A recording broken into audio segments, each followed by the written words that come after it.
The fork slipped from my hand before his words fully landed. "You'll sign the house over, won't you?" Laughter rippled down the table, tight, rehearsed, like a toast to my obedience. The chandelier hummed above us, trembling in its socket, light catching on the rim of my wine glass. I set it down slow enough for everyone to see. "No," I said. Just that. One word. It wasn't loud, but it landed like glass breaking in the dark. // The room froze. Someone whispered my name, a warning wrapped in disbelief.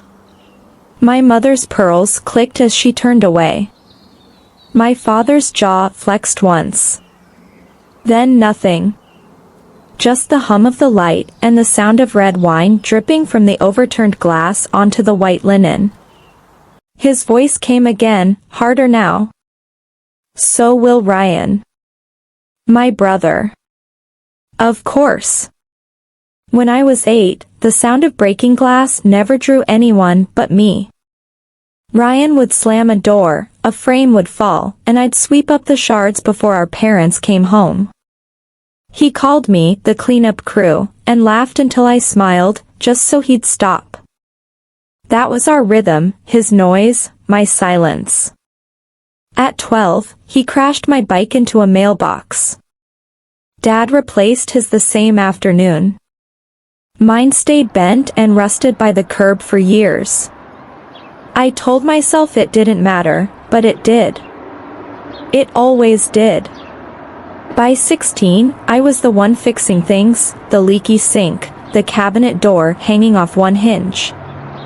Mom would pass by with her coffee and sigh, "You should have been born a boy, Amelia.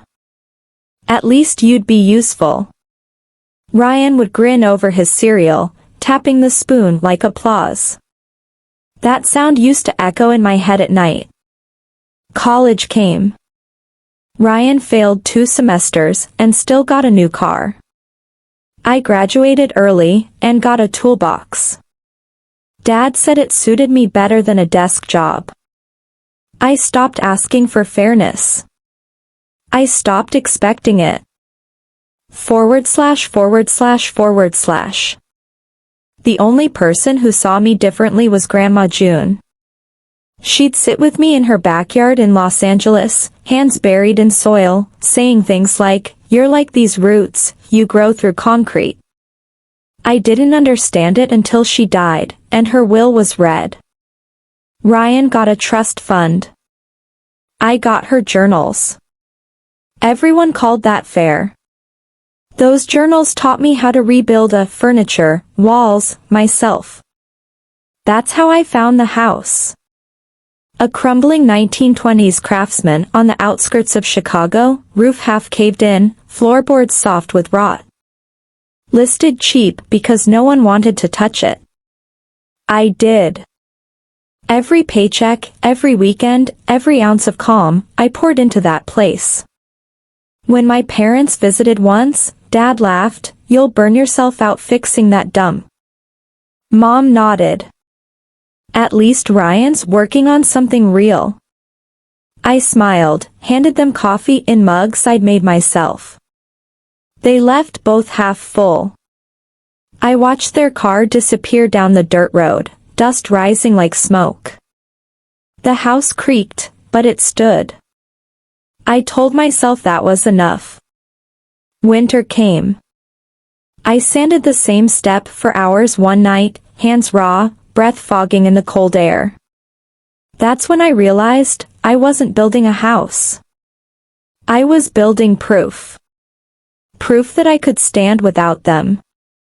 Proof that silence could be strength. // The call came one Wednesday just before noon. I was sanding the window frame, sunlight spilling in thin, dusty stripes across the floor. My phone buzzed, once, twice, and then Dad's voice, flat and final. "Ryan needs that house more than you do. If you don't sign it over by Friday, we'll see you in court." Court. The word echoed like a hammer strike. I didn't answer. Paint dust clung to my wrist like glitter. He mistook my silence for fear and hung up, satisfied. Seconds later, another call. Mom. You know what you owe us, Amelia. We raised you. Don't make this ugly. Click. The room felt heavier. Outside, the wind rattled the window panes. I set my phone down beside my coffee and stared at the rippling reflection inside it. It wasn't anger that came first. It was recognition. This wasn't new, just the same rule dressed in legal language. My effort belonged to them. Always had. I picked up my chisel and pressed it into the frame. The wood gave way, splinter by splinter. The sound was clean. By sunset, I knew what I had to do. I reached for the keys hanging by the door, cold metal biting into my palm, and smiled. That was the moment I stopped being their daughter and started being their opponent. // Julia's office smelled like paper and burnt coffee. She was young, sharp, the kind of lawyer who didn't blink at chaos. I slid the folder across her desk, 5 years of receipts, blueprints, bank transfers, proof I built that house with my own 2 hands. She scanned it, then laughed. Soft at first, then louder. They're threatening to sue you, she said, shaking her head, for property you own outright. Her laughter filled the room, surgical, clean, and it cut through my fear like light through fog. It was the first time in my life someone had laughed with me. She leaned forward. Let them strike first. Then we build, brick by brick. You have documentation? I nodded. Good. Keep everything organized, digital and printed. Chain of evidence matters more than outrage. That night, I turned my dining room into a war room. Folders everywhere, mortgage, renovations, utilities. I replayed Dad's call, saved the file as threat_record_001. Each click steadied me. By 2 a.m., I sat surrounded by paper towers and the hum of the old radiator. Outside, rain tapped the window. Inside, I was cataloging not just evidence, but a life. A week later, Julia called. They filed. Good, I said. She paused. Good. Now we file back. // 2 mornings later, we met again. The sun sliced through her office blinds, striping the desk. Julia slid a document toward me. You'll need to sign here. Counterclaim, fraud, misappropriation, tax violation. The words hit like thunder, but they sounded right. I signed. Proof of inheritance theft, she asked. I passed her another folder. Grandma's trust records, showing how the funds vanished the same year Ryan bought his new car and my parents remodeled their kitchen. Julia raised an eyebrow. They left a trail. They always do, I said. When she smiled, it wasn't kind. It was professional satisfaction. Let the system do the talking. That night, I walked through my house, touching the walls, the railing, the knobs, reminding each one who they belonged to. My laptop glowed blue in the kitchen, screen full of tabs, deeds, filings, tax records. Each document opened and closed with a click that sounded like breathing. My phone buzzed. Family group chat. You're making this worse. Think of Mom and Dad's reputation. I archived each message into a folder labeled noise. Days blurred into weeks. I worked during daylight, built my defense at night.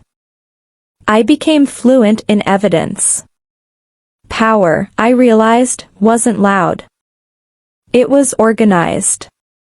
When discovery began, I sat at the same kitchen table where I'd once eaten alone, now covered in binders and color-coded tabs. My reflection in the dark window didn't look scared anymore. Same face, different posture. Shoulders back. Steady hands. Quiet power. // Julia called again. They're panicking, she said. They want to settle. Not yet. Why not? Because they still think they can shame me into silence. The night before the family dinner, I walked through the house one last time. The floorboards creaked like old friends. I stopped by the window I'd rebuilt, watching the reflection of Chicago's skyline shimmer on the glass. Somewhere in it, I saw the woman they never thought I'd become. When dawn came, my bag was packed, every page labeled, every file sealed. I poured one last cup of coffee. No sugar. No milk. Just bitter and clean. The quiet wasn't emptiness anymore. It was preparation. // The dining room smelled of lemon polish and performance. Every chair full, except the one at the end. Mine. Crystal glasses. Folded napkins. The illusion of family peace. I walked in with Julia at my side, her heels tapping like a countdown. Behind her, Carlos, her paralegal, closed his briefcase with a soft click that made the room still. Mom's eyes were already red. You came, she whispered. I'm not here for a scene, I said. I'm here for closure. Dad straightened his tie. Then let's discuss what you owe this family. Julia's voice sliced through the air. Let's. She set a folder on the table. The sound of paper meeting wood was louder than any argument. Dad flipped through the pages. His lips thinned. These are financial records, Julia said. And proof of misappropriated funds, your daughter's inheritance filed under your name. The room went silent. A fork clattered somewhere near the center. Grace, Ryan's fiancée, looked up, pale. What inheritance? No one answered. Julia turned another page. We've also included your tax filings. The IRS might find them creative. Mom's hand trembled so badly her wine glass rippled. Ryan pushed back his chair. This is ridiculous, he snapped. You're twisting everything. I met his eyes. You spent my trust fund, I said. And you helped them try to take my house. That's not twisting. That's math. He laughed, cracked, desperate. You can't prove. Carlos slid another envelope across the table. Bank transfers, he said. Every cent. The envelope landed like a verdict. // Then chaos. Voices overlapped, chairs scraped, plates rattled. Julia stayed seated, calm as stone, tapping her pen against the folder's edge.